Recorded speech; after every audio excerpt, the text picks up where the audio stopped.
bom? Sob o ponto de vista legislativo. Então, em primeiro lugar, nós tivemos uma lei que delimitou, decreto legislativo número 6, que decretou a calamidade pública.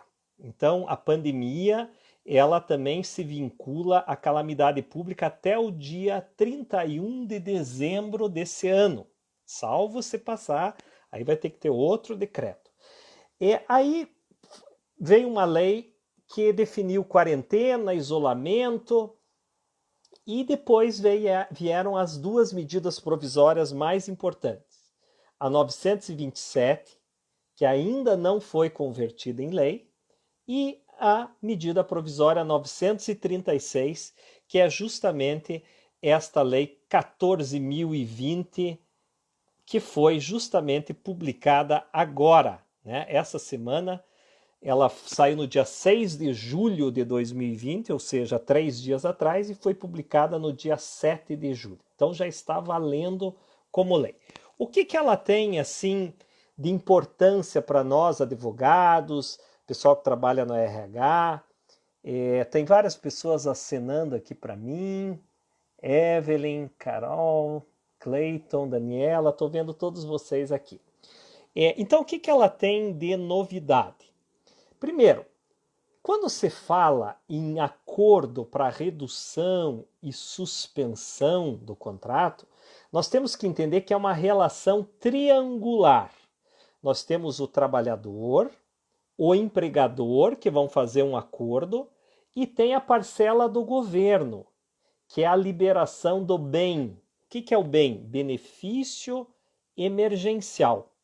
Então, para suprir a renda desse trabalhador que submete-se a uma suspensão do contrato, paralisação total, ou para uma redução proporcional, reduz 25% da jornada, reduz 25% da remuneração, o governo faz a sua parte e supre com a liberação desse benefício emergencial.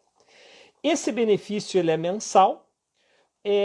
O empregador ele tem que comunicar ao Ministério da Economia. Se ele não comunica, ele arca com as consequências disso. O empregado não pode ficar prejudicado.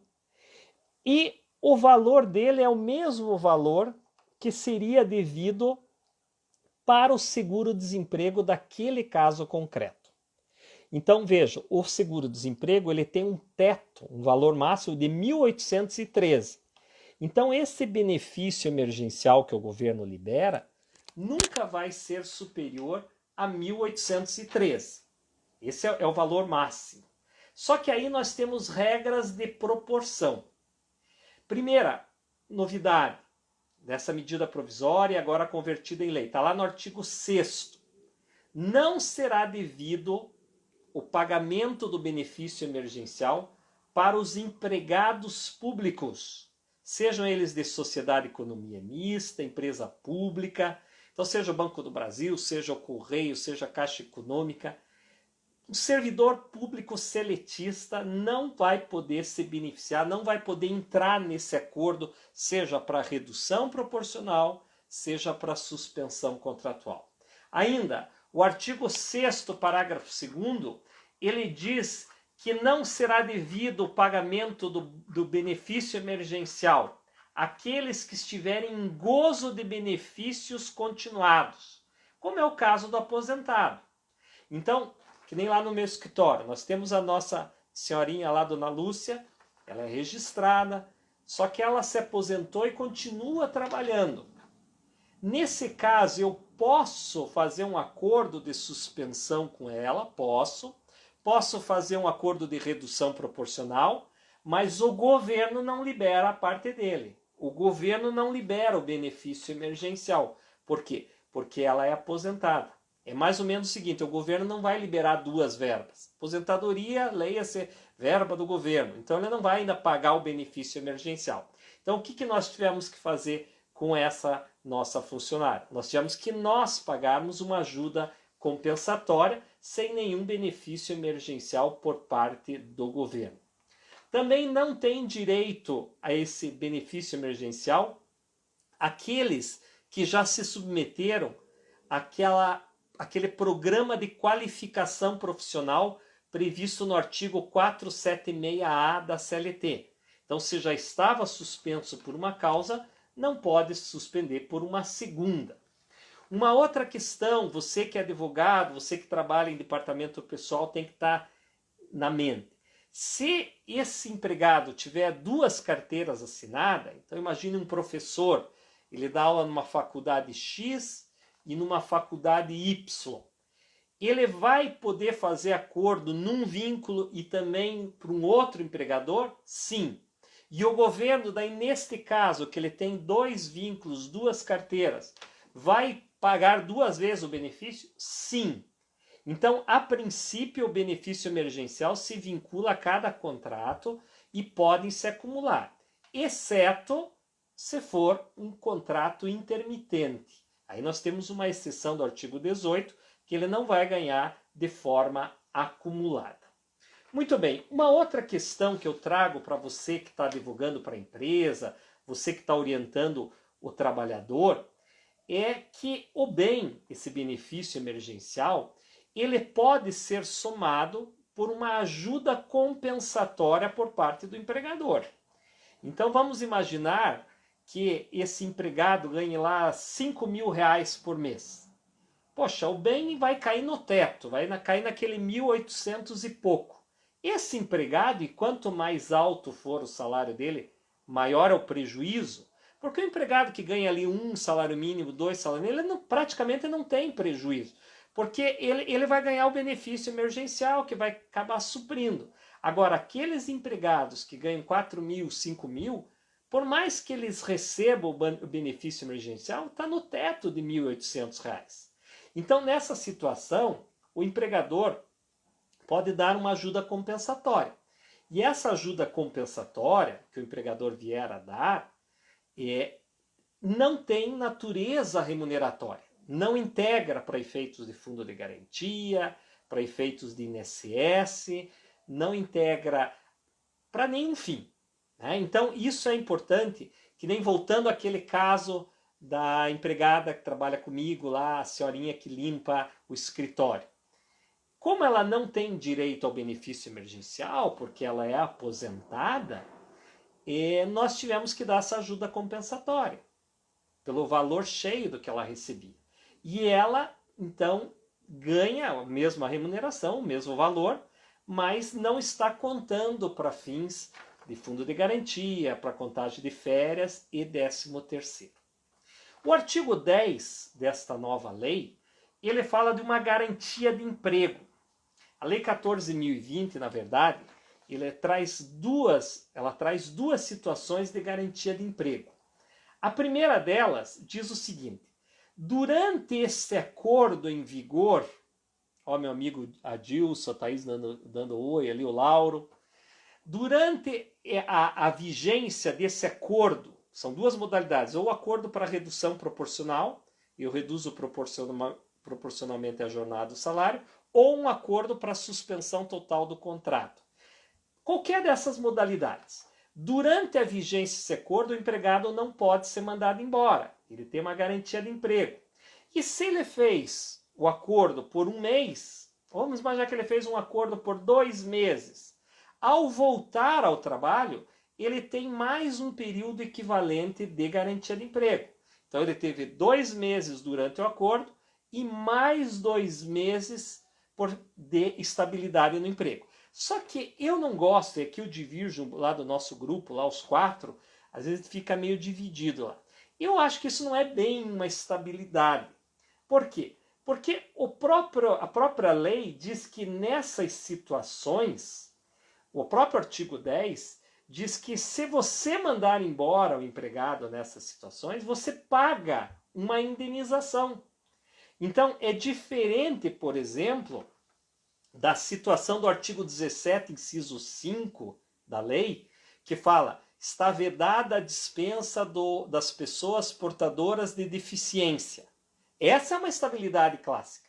Então, o portador de deficiência não pode ser mandado embora nesse período. E se for, cabe reintegração no emprego, com o pagamento dos salários do período de afastamento. Agora, tirando a questão do deficiente, que está no artigo 17.5, esta garantia de emprego que eles trazem é uma garantia de emprego tarifada, que equivale a um percentual de 50%, 75% ou 100%, equivalente ao salário que ele tinha direito. Então, se ele ganhava 3 mil, a base de cálculo é 3 mil. E sobre quantos meses? Depende. Se ele ficou 2 meses no acordo de suspensão, você conta 2 meses do acordo, mais 2 meses, período equivalente que ele teria estabilidade, 4 meses. Aí você soma os 4 mil reais, vezes os 4 meses, você chega a 16 mil reais, e aí você vai aplicar o percentual do artigo 10. Uma outra questão. Artigo 12 da lei. Acordo individual ou acordo coletivo. Essa é uma discussão que desembocou lá no Supremo Tribunal Federal. Vejam que, se for empresa pequena, e aqui empresa pequena, aquela que tem um faturamento inferior a 4 milhões e 800 mil por ano, que isso dá mais ou menos 400 mil por mês, essas empresas, até 2 salários mínimos, se o empregado trabalha numa empresa pequena, de pequeno porte, e ele ganha até 2 salários mínimos, eu posso fazer um acordo individual direto sem a chancela do sindicato. Se a empresa for de grande porte, acima de um rendimento de 4 milhões e 800 mil, então eu posso fazer o acordo individual para empregados que ganham até 3 salários mínimos. Então vejam que a medida provisória 936, na sua redação original, só falava de uma faixa. Agora eles desmembraram. Até 2 salários mínimos, acordo individual para as empresas de pequeno porte, e até 3 salários mínimos, se o empregado ganha até 3 salários mínimos, eu posso fazer acordo individual, sem a participação do sindicato, se a empresa for de grande porte. Também a legislação fala do hipersuficiente. O que é esse hipersuficiente que está lá no artigo 444 da CLT? É aquele empregado que tem diploma de nível superior e ganha mais do que a dobra do teto da Previdência Social. Isso aí dá mais ou menos uns 12 mil reais, né? Então, se ele ganha, se o salário dele for superior à dobra do teto do INSS e ainda tiver diploma superior, ele é considerado, isso desde a reforma trabalhista, ele é considerado um hipersuficiente. E aí também, nesta situação desse empregado, autoempregado, não precisa de um acordo coletivo para fazer a redução ou a suspensão. Você pode fazer um acordo individual direto entre as partes. Nas demais situações intermediárias, ali entre os 2 salários mínimos e o hipersuficiente, ou para as empresas de grande porte, entre 3 salários mínimos e o hipersuficiente, aí você precisa fazer esse acordo com a participação do sindicato. Aí você tem que fazer o acordo coletivo ou a convenção coletiva. Uma outra questão muito interessante para nós, advogados e operadores do direito, é a hipótese do artigo 12, parágrafo 3º desta nova lei 14.020. Ele diz que, para efeitos de acordo individual, admite-se qualquer meio físico ou eletrônico eficaz. Aí vem aquela pergunta: o empregado está em casa, está de quarentena, eu preciso fazer um acordo com ele. Eu vou ter que chamar esse empregado para ir lá na empresa assinar? Isso não é exatamente o contrário da recomendação sanitária, que diz que tem que ficar em casa? Então, para estas situações em que o empregado precisa assinar o acordo, precisa dar a sua anuência, é que veio o artigo 12, parágrafo 3º, dizendo que se admitem os meios eletrônicos eficazes. Então, eu posso fazer por WhatsApp, por e-mail? Posso, mas desde que não haja nenhum vício de vontade. Então, aquele e-mail com aviso de recebimento, um WhatsApp que o empregado concorde. Se houver uma expressão de vontade, ainda que seja um positivo, ok, ele produz efeitos jurídicos. O que eu não posso fazer é mandar um WhatsApp, não sei se o empregado leu, ele não me respondeu, nem o e-mail, nem o WhatsApp, e eu presumo que ele aceitou o acordo para reduzir proporcional ou fazer uma suspensão. Aí está viciado. E o ônus da prova, numa eventual ação trabalhista, e vão ter muitas ações trabalhistas envolvendo essa matéria, o ônus da prova é do empregador.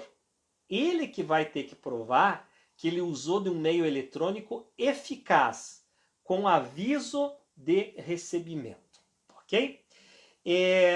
Ainda, os efeitos.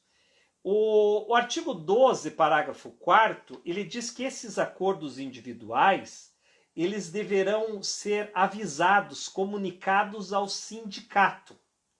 Então vejam, ou você faz por acordo coletivo, convenção, aí o sindicato já está no meio, ou você fez um acordo dentro daquelas faixas salariais permitidas, direto entre empregado e empregador.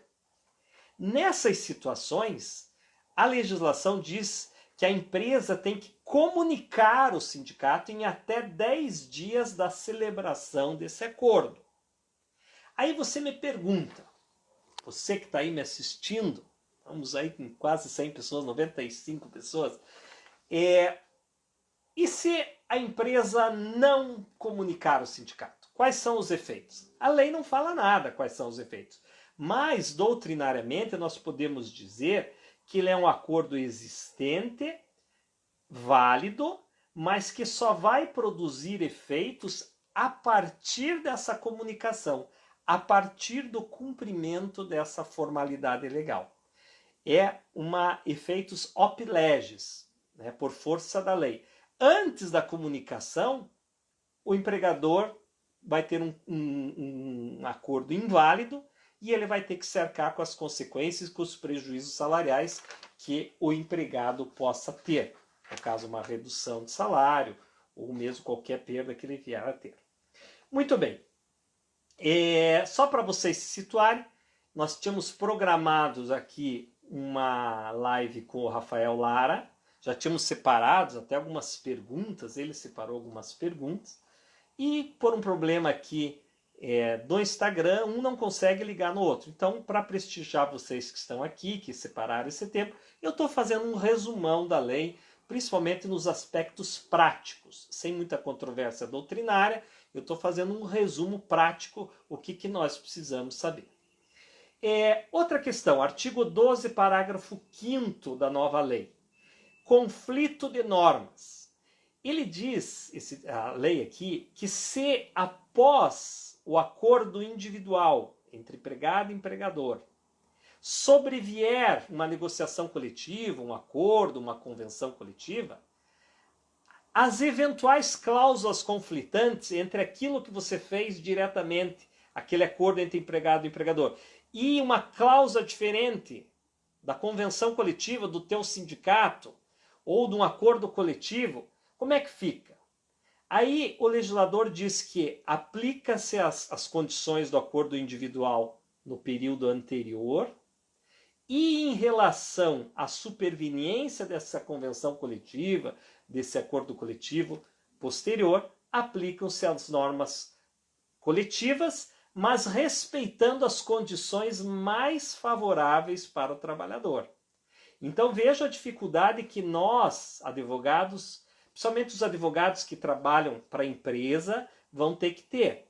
Porque às vezes a empresa faz o acordo direto entre empregado e empregador, os recursos humanos, o departamento pessoal, e aí o sindicato da tua categoria entra no meio da história com uma convenção coletiva disciplinando essa matéria, trazendo uma regra especial, uma ajuda compensatória superior à da lei, ou uma faixa salarial mais benéfica para o trabalhador. E aí? Aí vale o acordo individual e depois que sobrevier a negociação coletiva, se ela for mais benéfica, aplica-se sobre o acordo individual. Então, o advogado, o RH, vai ter que ficar muito ligado nessa questão. Artigo 14 da lei diz que a auditoria fiscal, porque o governo Bolsonaro ele extinguiu o Ministério do Trabalho. O Ministério do Trabalho ele tinha os seus fiscais, os auditores fiscais do Ministério do Trabalho e Emprego. Onde é que foi parar esse pessoal tão importante? Eles foram tudo para o Ministério da Economia. Então aqueles chamados fiscais do trabalho, ou auditores fiscais, eles não estão mais no Ministério do Trabalho, porque não existe o Ministério do Trabalho, eles estão no Ministério da Economia. Mas o que o legislador fez questão de dizer aqui? Que a auditoria fiscal, e que vai lá na empresa fiscalizar, e se a empresa não estiver cumprindo, vai fazer um auto de infração, elas permanecem na ativa mesmo nesse momento de pandemia. Então as empresas também têm que ficar muito atentas. E mais do que isso, o artigo 14 diz que nessas situações de pandemia, sequer a empresa se submete à dupla visita. O que é esse rito da dupla visita? Quando a empresa é recém-inaugurada, ou quando sobrevém uma lei nova e o fiscal chega para fiscalizar a empresa se está cumprindo as normas da CLT, as NRs, se a empresa é recém-inaugurada ou a norma é nova, ele faz dupla visita. Ou seja, ele tem uma finalidade pedagógica. O fiscal chega e diz, por que vocês não estão fazendo isso aqui? Eu vou voltar daqui 30 dias, 40 dias, e vocês têm que fazer assim certinho. Então essa dupla visita é uma flexibilidade que favorece as empresas.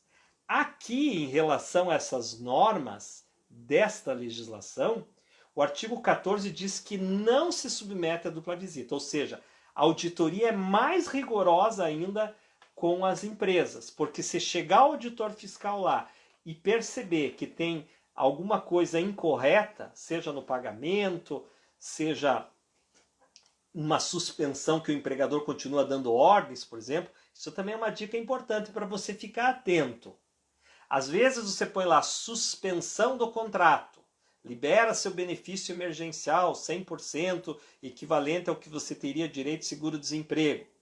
Só que o teu chefe continua mandando WhatsApp, e-mail para você, dando ordens, marcando reunião.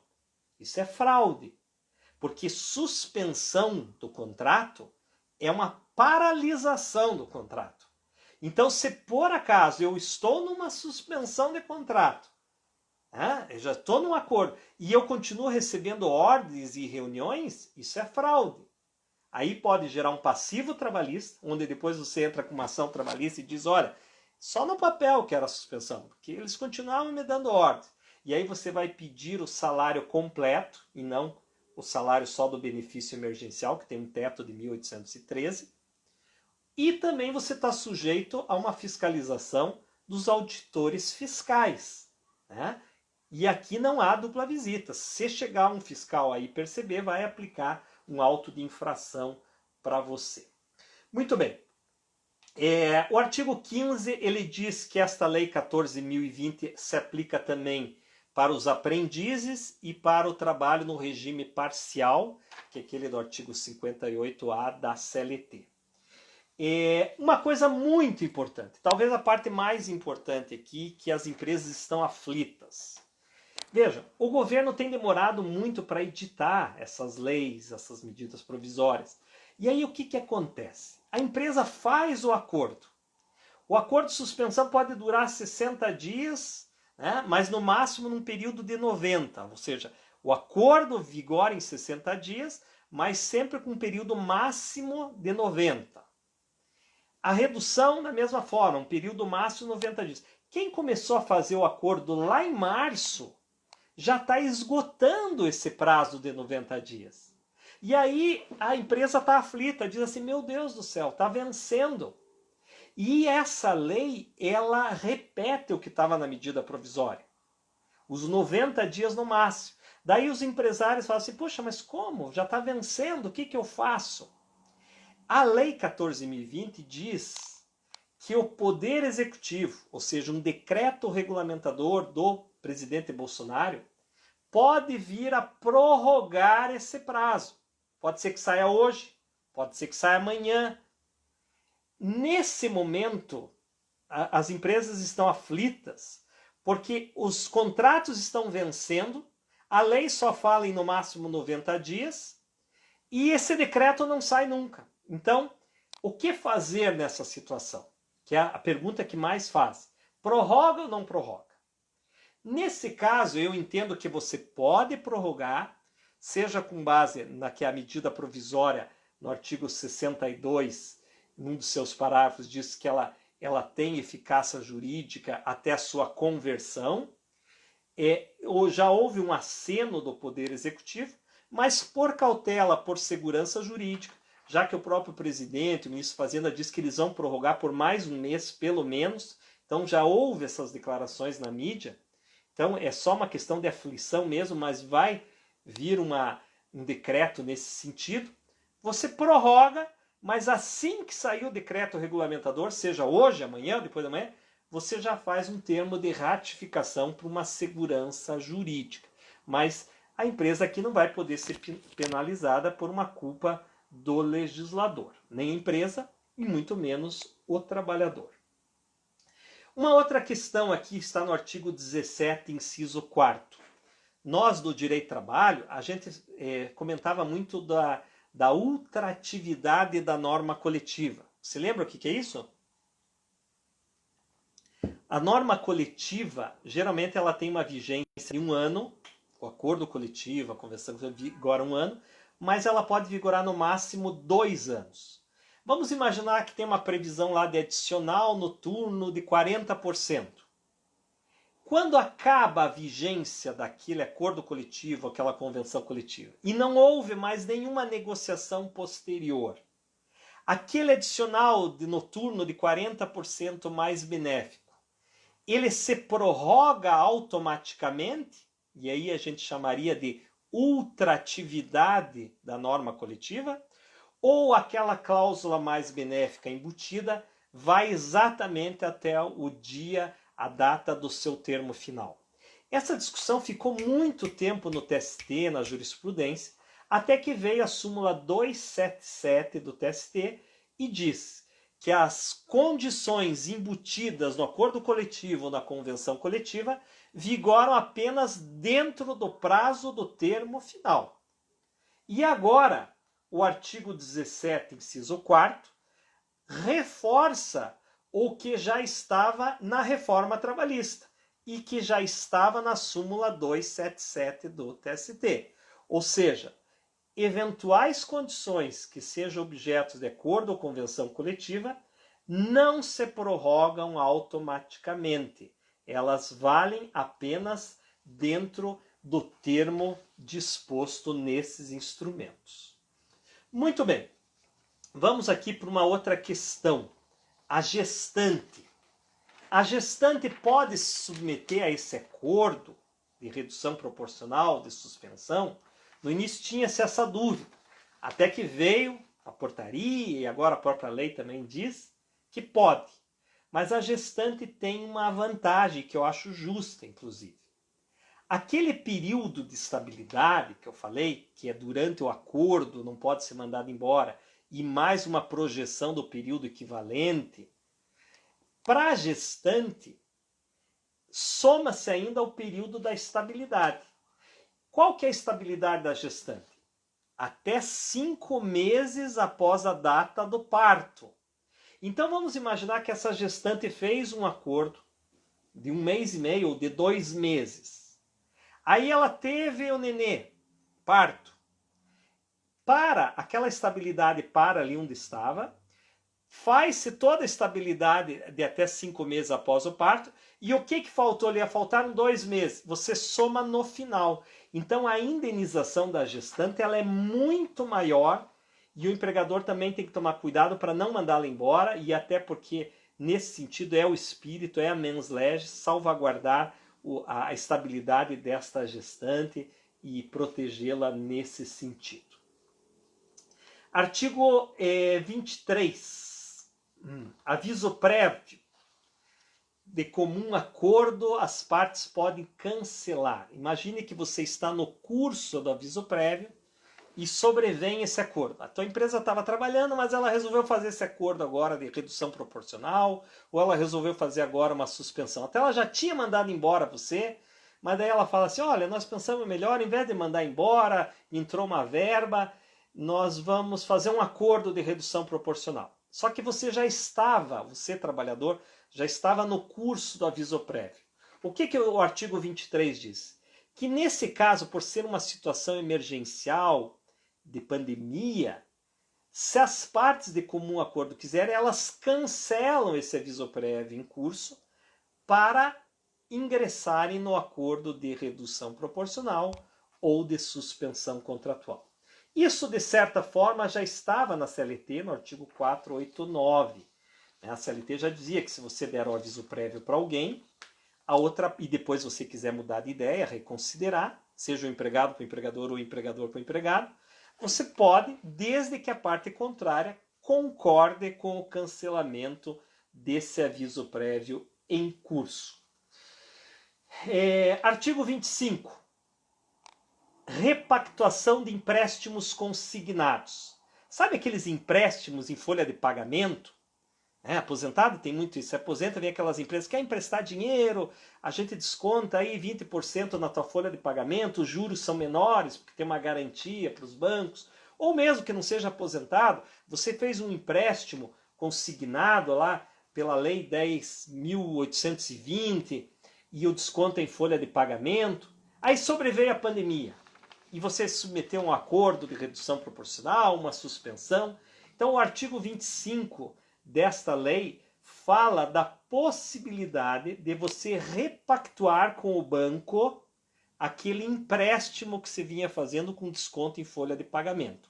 Aí você vai ter uma carência de 90 dias para pagar. Você chega para o banco e diz, tendo em vista a pandemia, o acordo que eu fiz, eu quero parar de pagar por 90 dias, refaz-se a conta, né? Porque banco nunca perde, né? Mas refaz-se a conta, refinancia, digamos assim, a tua dívida. E se houver rescisão de contrato nesse meio tempo, você tem um prazo de 120 dias para refinanciar esse empréstimo consignado que você fez com o banco. E ainda a lei diz que tem que ser mantido as mesmas condições de juros e encargos. Ou seja, o banco não pode piorar a situação de quem fez o empréstimo. Pode até melhorar, baixando os juros, mas não pode piorar. Então achei interessante esse artigo 25. E aqui já quase terminando, o artigo 29 da nova lei, 14.020, que diz que não se aplica o factum principis, não se aplica o artigo 486 da CLT para qualquer rescisão que tenha uma vinculação com o enfrentamento da calamidade. Essa discussão era muito viva antes, eu já defendia essa tese de que não era factum principis, porque factum principis é quando o governo, seja municipal, estadual ou federal, resolve fechar uma empresa, mas por um ato discricionário dele, uma desapropriação ou um ramo de atividade que ele passa a ser proibido, e aí ele decreta e diz, olha, esse ramo de atividade que antes era lícito, agora é proibido, então tem que fechar a fábrica. Esta é uma situação de factum principis. Quando é uma prerrogativa, um poder discricionário do governo de fechar um ramo de atividade, uma fábrica, e aí ele assume para si o pagamento daquela multa de 40% sobre o fundo de garantia.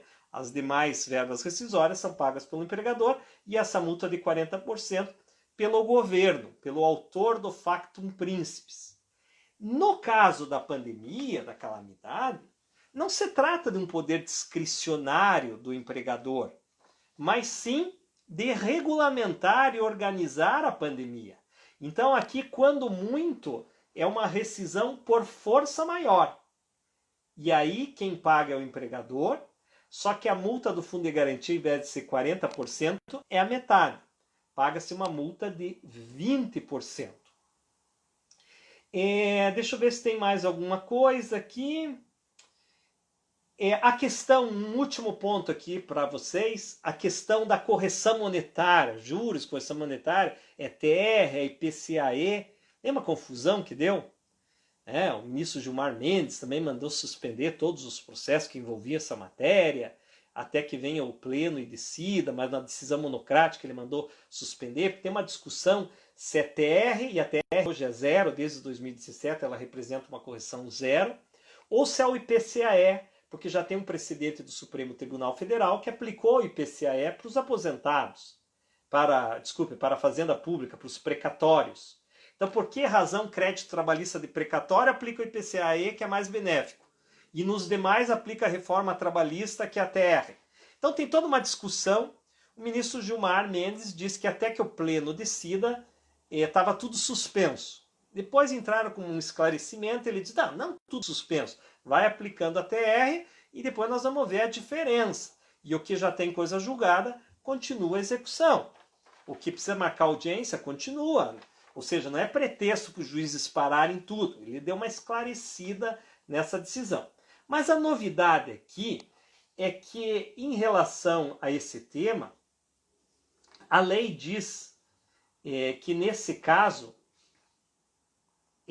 o artigo 879, atualização do crédito, ele diz que continua sendo, então, as mesmas regras que existiam anteriormente à decisão do ministro Gilmar Mendes. Então, de uma certa forma, conferiu uma certa segurança jurídica, porque eles entenderam que essa matéria era um jabuti. Eu não sei se sabe o que é jabuti.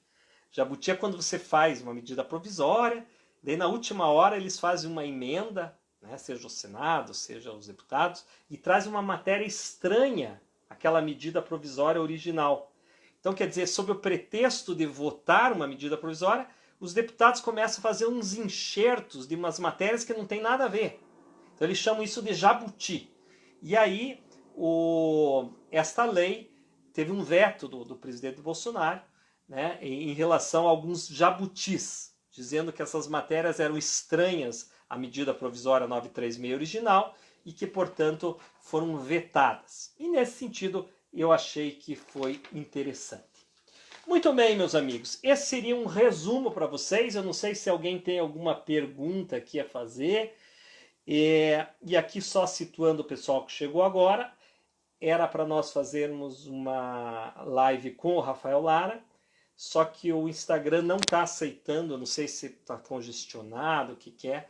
A gente chama outra pessoa, a pessoa não aceita. Então eu resolvi fazer um super resumão para vocês. Várias pessoas estão me perguntando aqui se vai ficar gravado. Eu vou deixar gravado então por 24 horas. Quero agradecer a audiência, Lauro, Samira, o jabuti é o chamado contrabando legislativo.